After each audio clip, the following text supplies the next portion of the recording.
Alright, what's going on, guys? Haven't done a voiceover for quite some time, but have had a few people ask what the new not play styles, but like differences in ground strokes and things like that. So still the same generic sort of base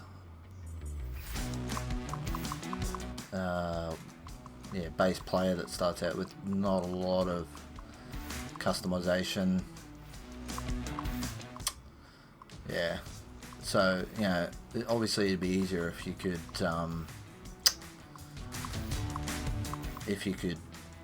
if there was like sort of, obviously this has got sliders and that, but to the point where you can actually manipulate the face, like in like NBA 2K and FIFA and all that sort of stuff. Like I realize that's probably probably asking a little bit too much, but that's the kind of thing you need these days in sports career modes. Because otherwise you're selling yourself a little bit short, I feel. I like how it says righty and lefty. That's real.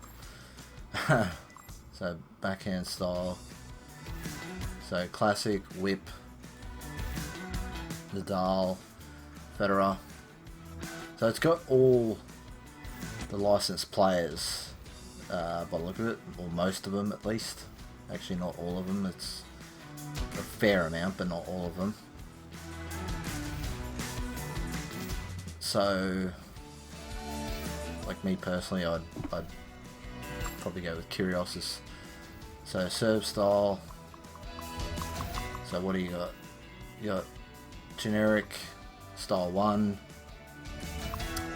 style 2, style 3, Barty, Del Potro, Federer, Kyrgios, Medvedev, Tsitsipas, Annan, Curtin, Wawrinka, Safin, and Driscu, I'm not sure how to pronounce that. Pliskova, I'm probably butchering a lot of these names. Team, Murray, and Sharapova. So, me personally, I'd just go Kyrgios again. Receive style, so you got pretty much all the women so far.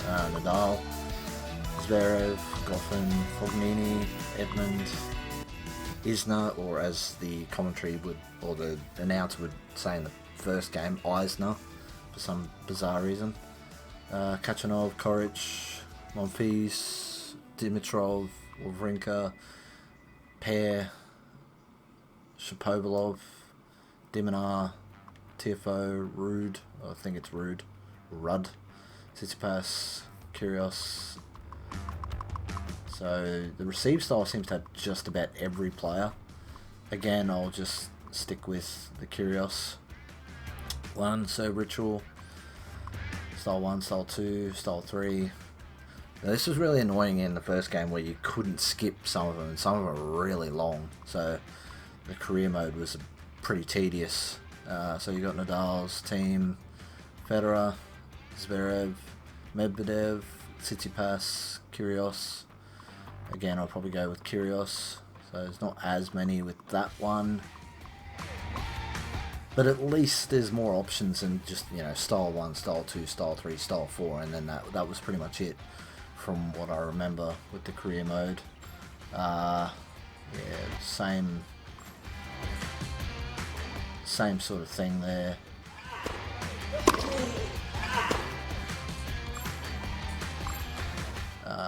What else is there? Obviously, Bob Johnson's the name I went with.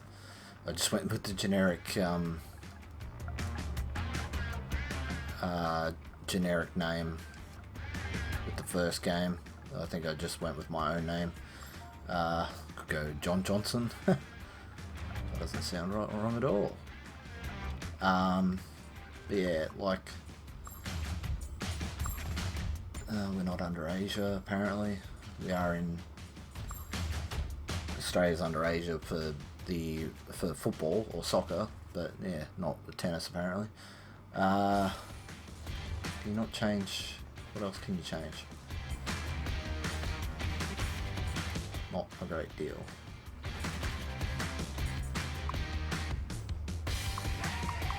I'm never going to get this anywhere near to how I actually look, but anyway.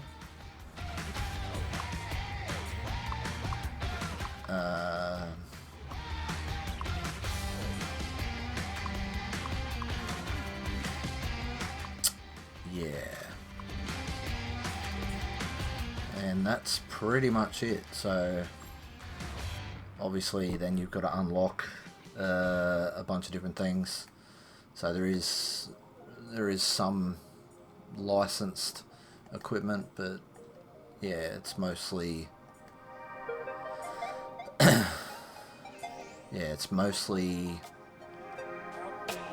generic stuff. There does appear to be a bit more licensed stuff now, but yeah, apart from Octagon and things like that. But yeah, so essentially this is all you've got in terms of customization. It's still pretty bare bones, but yeah, it is the way it is. We've got two different games made by the same developer. One's quite extensive in terms of customization, the other one not so much. Obviously the one with more customization, AO Tennis 2. This one, Tennis World Tour 2, pretty limited, but yeah, it is made by the same developer, so I guess there was always going to be differences between the two, but yeah.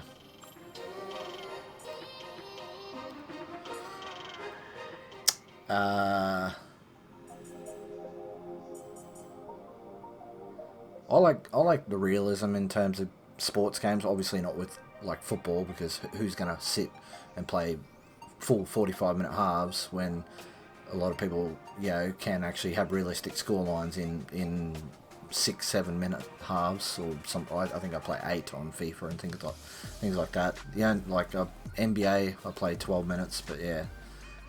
So that's pretty much it in terms of the creation side of things. This looks relatively similar in terms of the calendar and just the home base for the career. Let's see if there is actually any real life name tournaments on the calendar. Yeah, there's the Halle Open, I think it's I'm not sure if that's how it's pronounced. Roland Garros, that appears to be just about it. I don't know if the ATP Cup features in the career mode or not. Not 100% sure on that.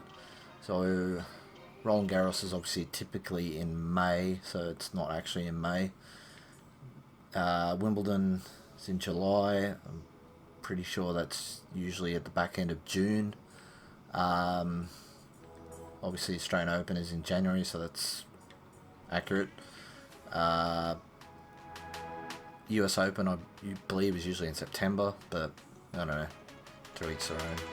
So obviously with AO Tennis 2, there's more, like, there is the full calendar of tournaments, and then obviously with the academy and that, everyone can change, you know, add in the real life stadiums and things like that, but they obviously don't carry the licensed names and things like that, apart from the Australian Open. But yeah, that's pretty much it in terms of this. Rankings, Nadal #1 apparently. Curtin plays in the career mode, supposedly.